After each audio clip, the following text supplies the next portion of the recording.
Thank you for listening to We Have Ways of Making You Talk. Sign up to our Patreon to receive bonus content, live streams, and our weekly newsletter with money off books and museum visits as well, plus early access to all live show tickets. That's patreon.com/wehaveways.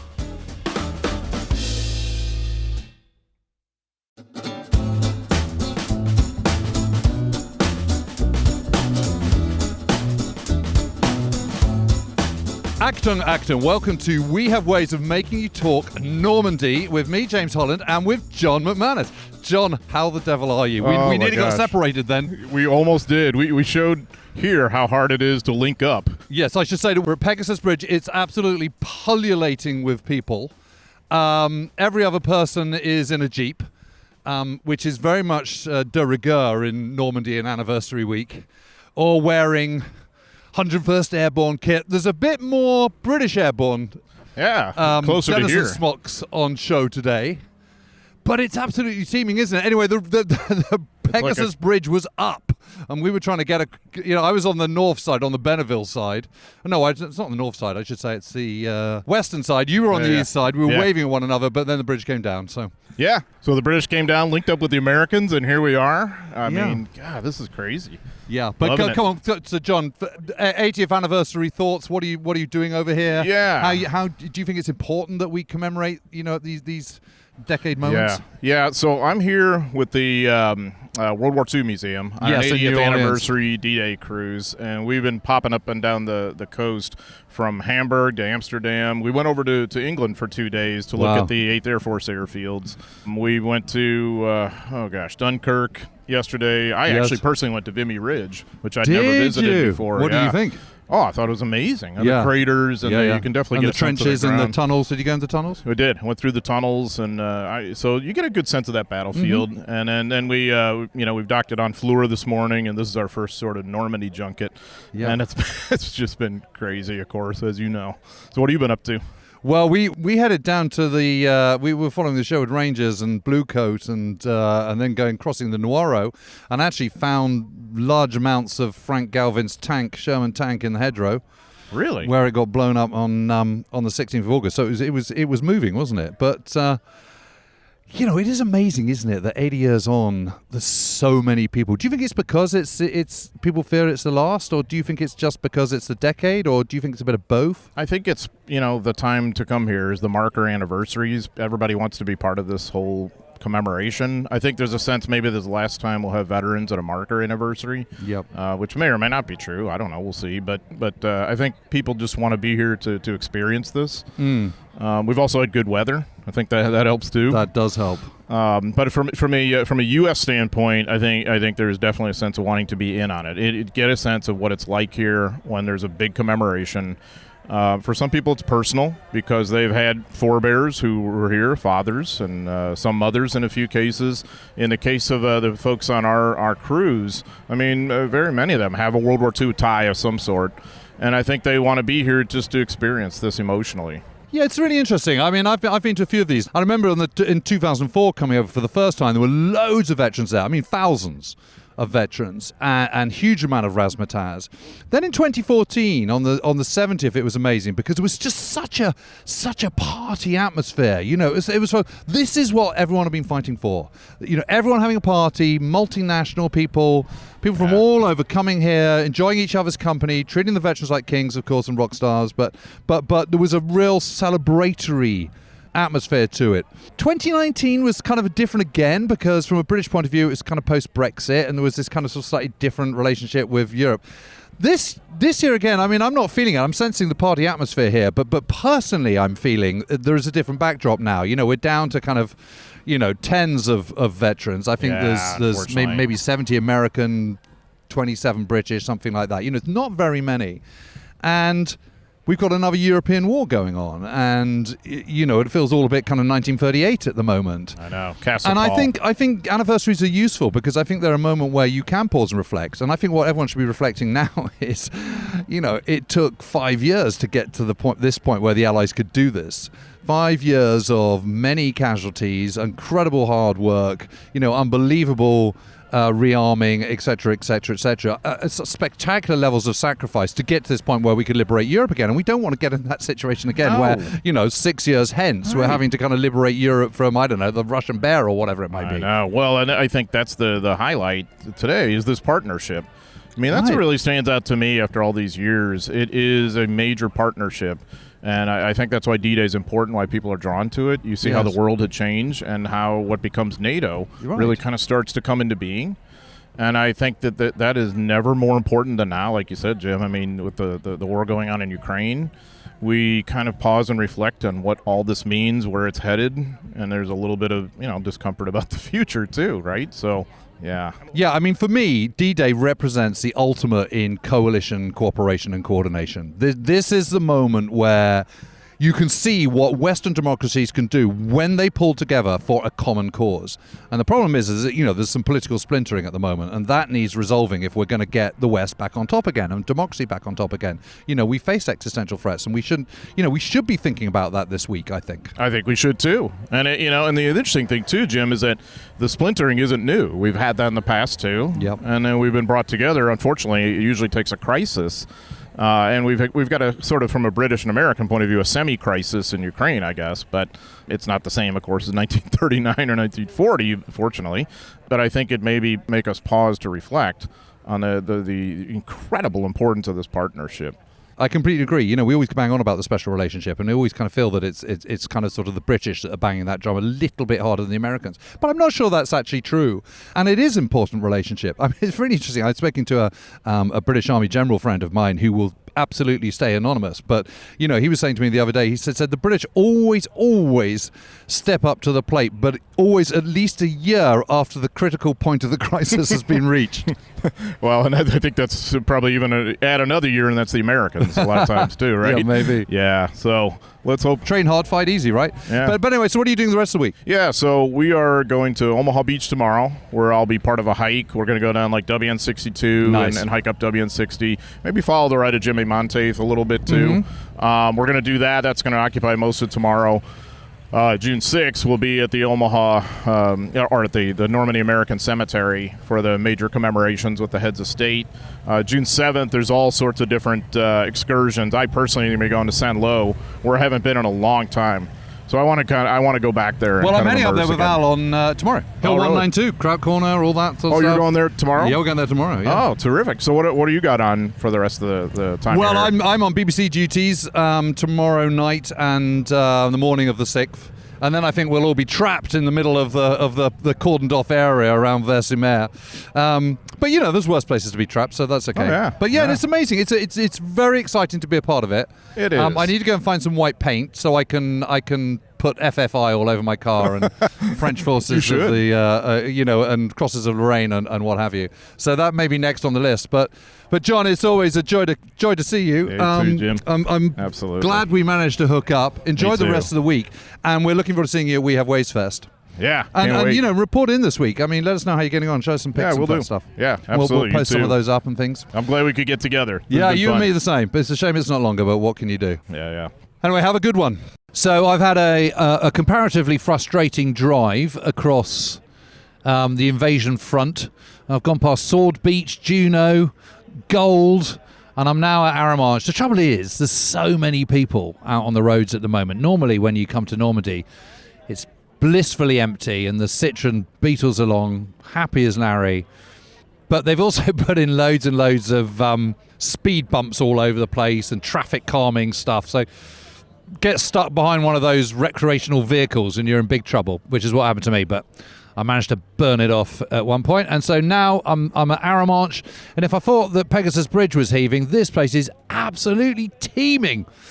But it's lovely to see because there's a party atmosphere. There's people clutching beers and loads of jeeps out on the beach. There's a duck in front of me that's just been for a swim. Lots of people watching. There's vehicles galore, of course. And the other great thing about this anniversary week is you always bump into lots of old friends, and one of my greatest old friends is Clive Denny.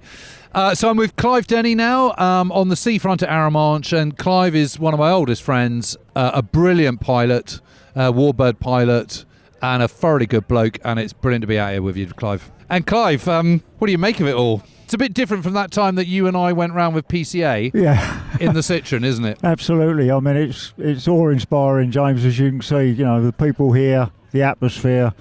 I've never seen so many military vehicles. We've been up and down the American sector for the last day, and it was just...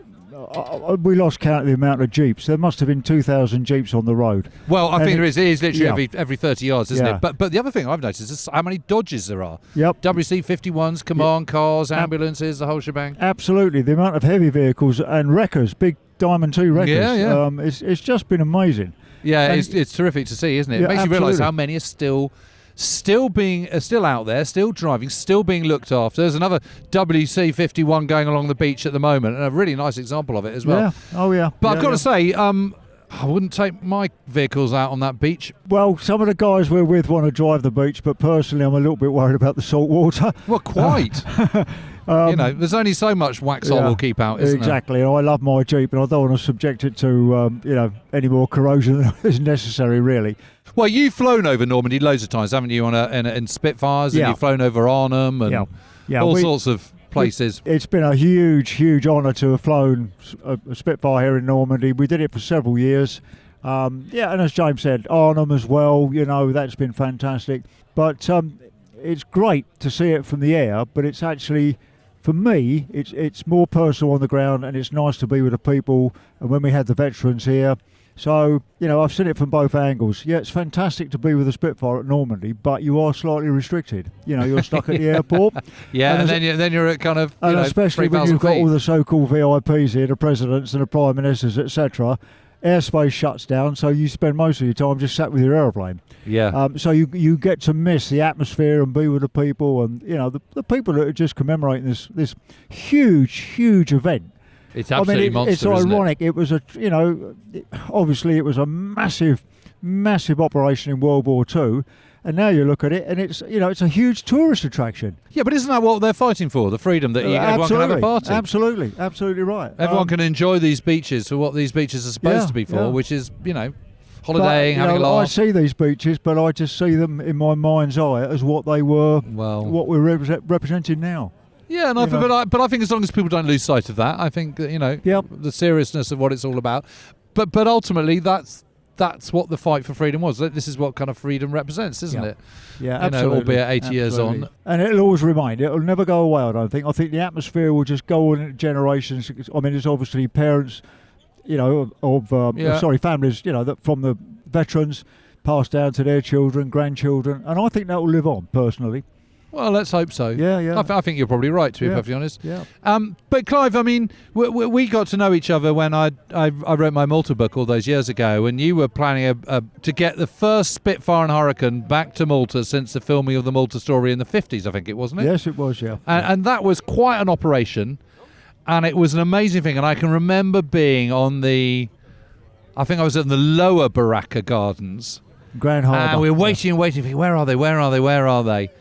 And someone said, they're coming! And we looked around and suddenly there was this immense roar, and the blue painted Spitfire and you following behind in the Hurricane hurtled down Grand Harbour, and boy did you get a bit low going down there. And I've never seen a Spitfire and a Hurricane in a more thrilling backdrop, or felt so completely, vitalised by seeing aircraft as I was on that day. It was the most incredible thing. Yeah, it was. It was a trip that, yes, it was a fantastic trip to do. We had to raise a lot of money to do it, but we did it. We achieved it. We arrived on time. The reception we got in Malta was, beyond belief, to be quite frank. Yeah, it was insane, wasn't it? And yeah, you're right, James. Flying through Grand Harbour in a Spitfire and a Hurricane at low level, a bit too low sometimes, I might add. It was just, that's etched in my memory forever. I shall never forget it. All the poignant moments, flying here at Arromanches or Malta or Arnhem, flying over the Arnhem Bridge. You never forget those moments. They're there forever. And keeping these machines alive, I mean, obviously you think it's important. Vitally important. It's our history. It's living history. Even running around in a Jeep or a Spitfire or Hurricane or whatever the aeroplane is, there's a lot of effort that goes into keeping these vehicles going, but they're done because of the memory of these people that sacrifice their lives here. Yeah. And I suppose when you're driving it, you're just. It's creating a link, isn't it, to that generation? Because when you're driving it, you're thinking, okay, well, they would have experienced the same thing. Yep. The wind in your face, the kind of the dust in your eyes, all that kind of stuff. And ditto with the Spitfire. You're not flying it in combat. You haven't got Messerschmitt 109 on your tail or anything like that. But you are flying a machine that was designed to do a specific job in the Second World War, and there it is, 80 years on. Still doing it. Yeah. Still with that, amazing catch in the Merlin and all the rest of it. It's it's an amazing thing to see. You don't lose the link with the people of the past, for sure. They're there on your shoulders. You know that somebody's looking over your shoulder. And, long may it remain. It's probably the most, for me, it's been an absolute life changer. I wouldn't change my experiences in life for anything, to be honest. It's been fantastic. Well, keep going, Clive. That's all I can say. And great to see you here at Arromanches. I love this town. It's just brilliant, isn't it, Arromanches? I've been here so many times. I do too. I love Normandy. It's only the wife that stops me moving here. Well, anyway, Clive, good to catch up with you, and we'll see you later. All right, James. You have a good one. Cheers now. Well, I've now walked down onto the beach. Just so many vehicles here and so many people at Arromanches. It's a beautiful afternoon, a bit of a breeze now, and I'm with two other chums. I'm with Leveson Wood and Alex Bescaby, adventurers both. Guys, so what are you doing over here at the moment? Well, we're actually over here on a bit of a mission to fly over the beaches with paramotors, which for the uninitiated is essentially a paraglider with a big lawnmower strapped to your back, isn't it, Alex? You went for the first time.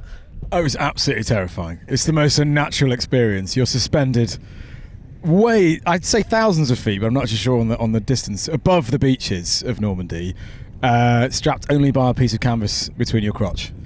And I must admit, as much as I was enjoying the history, I was fearing for my life the entire time.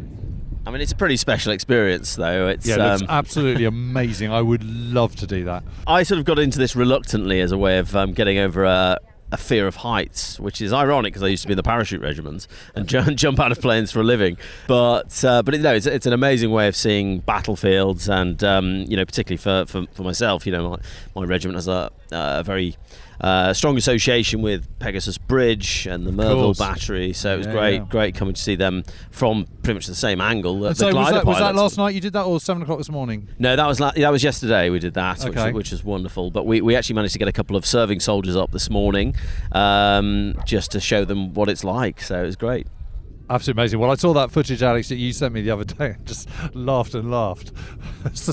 Literally, I mean, because the way you took the little video, it did look like you were suspended in the sky on your own, and here you were over Arromanches, and it looked at, you could see all the Mulberry Harbours and everything. It just looked absolutely incredible. Well, I mean, this is actually our third visit. I mean, my third visit. I've done 70, 75 and 80.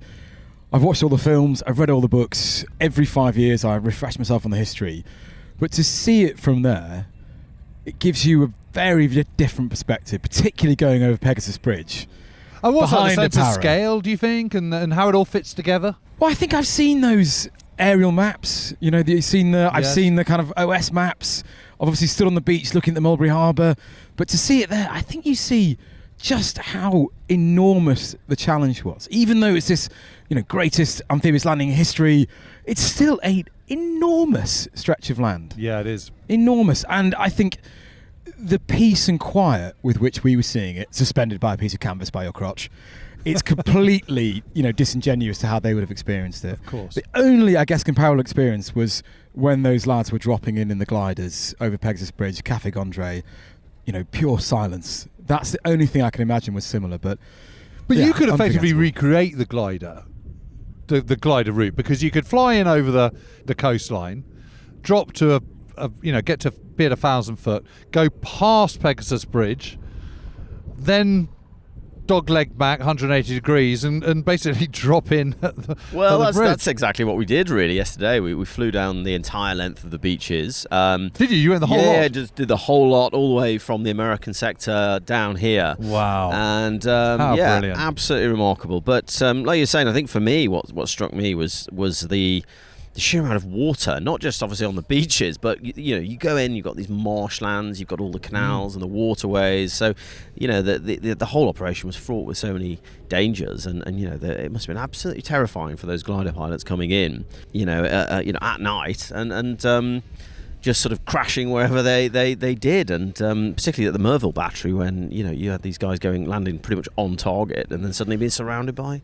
Well, for most people, crash landing a plane's not the best way to come. Not the best way to start the day, is it? So it's quite a thing. I mean, I think the other thing that one thinks about when you're looking. I mean, I've flown down this whole stretch at very low height, actually in a Dakota, it has to be said, and it was amazing. And again, you're right. You can see all those areas of marshland. You can always see all the river where the rivers are flowing out as well, or particularly around Carentan and Isigny and the kind of hinge between the Cotentin Peninsula and the north coast of the Normandy front. And you can see how all those areas would have been flooded and how that canalizes you as you're trying to get off the beaches and how you're trying to push inland. You're being kind of directed along these roads and these raised causeways and stuff, which obviously is just compounding your problems, and obviously that's precisely why the Germans did it. But I think you're right, you get that sense of scale, don't you, and how everything fits together so clearly, and you can see geographical hazards in a way with sort of fresh eyes, I think. Yes, in a way that you probably wouldn't want to see them if this was the real thing getting shot at. No, absolutely. But no, it's been great. I mean, like Alex, this is my third time here. I came for the 65th when I was still serving in the parachute regiment, and I brought some of my soldiers out, and then I came with Alex last time. So it's this is a really special occasion and such an incredible anniversary. Do you think it's important? There's a duck going past us. Off it goes, straight for the sea, going for its little swim. There's those who say it's time to move on from the Second World War and we need to sort of get over it, and maybe it's time to kind of put it all to bed, particularly once the veterans go. I mean, obviously I'm not in that camp. But I mean, what do you think? Do you think commemoration is important? Remembrance is important? I certainly do. I think there's still a handful of veterans left, and I think it's important to recognise the sacrifices that they made. And I think this probably will be the last big one, which is, I suppose, until the centenary. But no, I think it's important to recognise those sacrifices, and I think it's important to remember, particularly in the current political climate, that we live in precarious times, and, yes. and this could be the alternative. So I think it's better to sort of remember it this way than jump headfirst into another war. Yeah. No, I completely agree. I think coming in the 70th, I actually came over with 21 D-Day veterans. There was a charity called Return to Normandy, which any veteran who wanted to come back, they would pay the costs of. Yes, that's right. And it was absolutely brilliant. And you notice the tone change when a veteran walks into any one of these spaces, be it a cemetery or a bar, and all of a sudden you go, okay, this is not make-believe, it's not just kind of World War II Disneyland, it was real, and these guys were there, and everything we're reading about, it happened to them. And I think as well, I mean, I'm fully a millennial. I was born in 1987, and there's a reason we still keep talking about this, because there was a sort of moral clarity to what they were doing, which in an increasingly complicated world, we don't often have. And I think the sacrifice they made storming up this very beach, absolutely terrifying as it was, it was the right thing to do, and 80 years later is unequivocally the right thing to do. Thank you. Well, it's great to catch up with you both, and enjoy the rest of the week. Thank you. Thank you. We're going to go for a quick break now, and when we come back, I'm not quite sure where I'll be, but probably at the British Memorial at Versailles.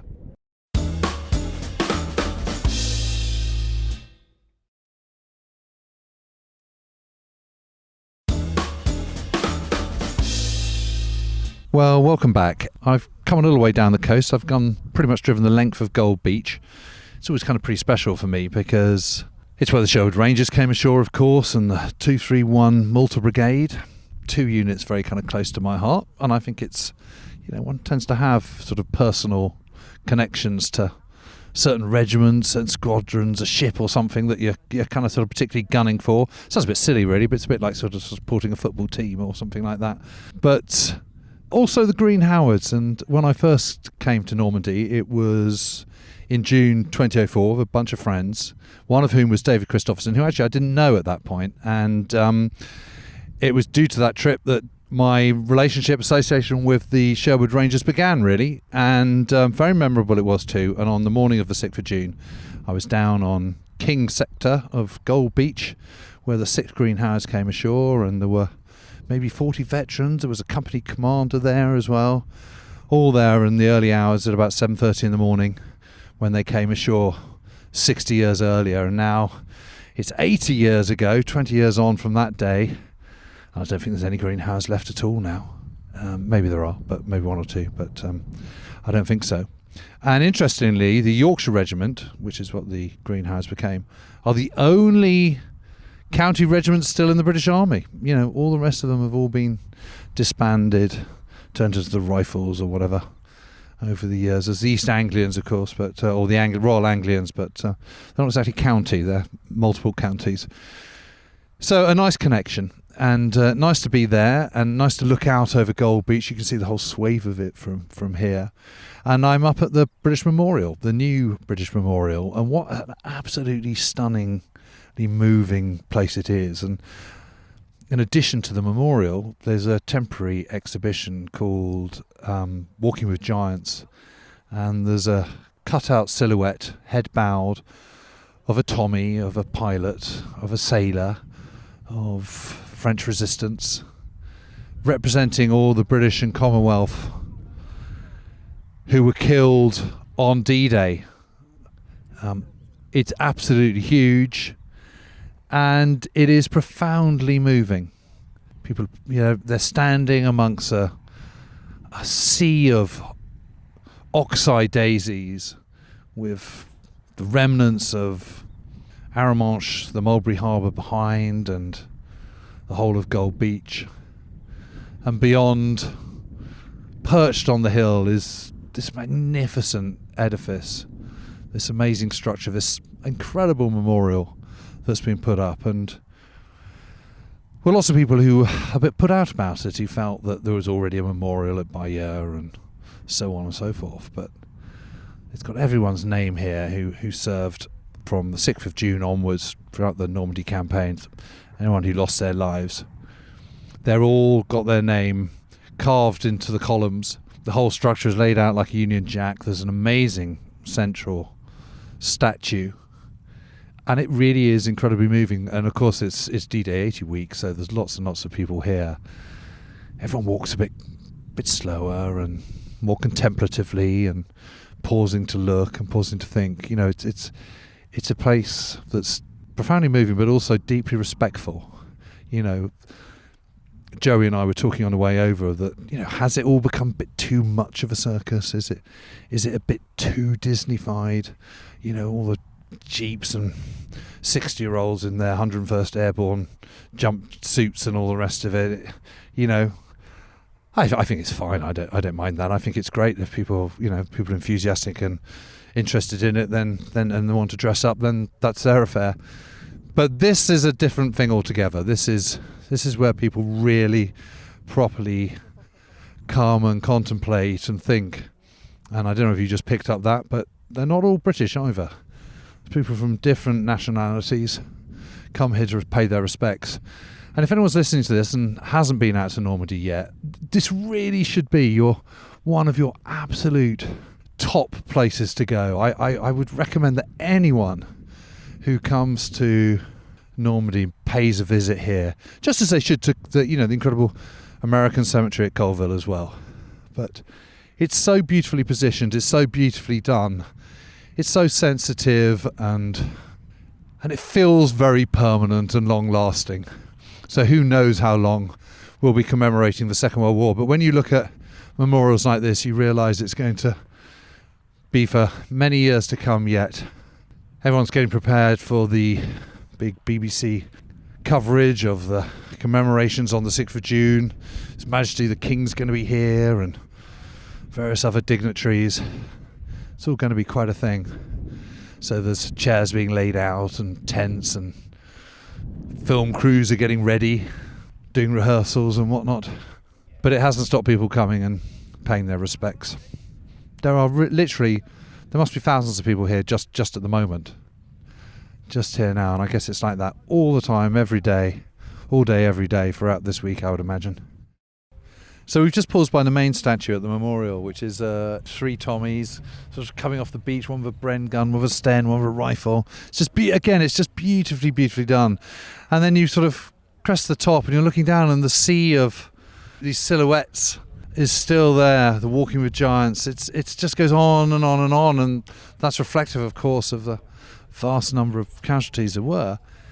And it's amazing because they're obviously all in black and they're silhouetted, heads bowed, and in the distance are the black hulks of the remains of the Mulberry Bee, the Mulberry Harbour, that incredible engineering feat. And there's people wandering through, looking, there's people sat on the grass, there's dogs sniffing at the ground, there's people in biker jackets, there's people in shorts, there's men, women, all ages, old, young. There's a real sense that this is a sort of coming together of people to reflect, and I cannot stress enough how it's impossible not to be moved by this. It's just so beautifully done, it's so poignant, and as I say, with all the razzmatazz that's going along on various other corners of the Normandy front this week, this is a place of sober reflection, and as it should be. Well, that's me done for today. I'm going to call off now, but tomorrow morning, crack of dawn, I'll be at Ouistreham to greet Al off the ferry, and we'll be hurtling around, going inland, looking at Operation Epsom and Hill 112, and then we're going up to Hill 192 to look at the Americans' 29th Infantry Division and their fight against the remnants of the 352nd German Infantry Division. We'll be going up there, going inland a little bit. I'm sure we'll still encounter plenty of jeeps, but perhaps not so many as there are along the coast. So cheerio for now, and do listen to subsequent episodes of We Have Ways of Making You Talk in Normandy. Cheerio for now.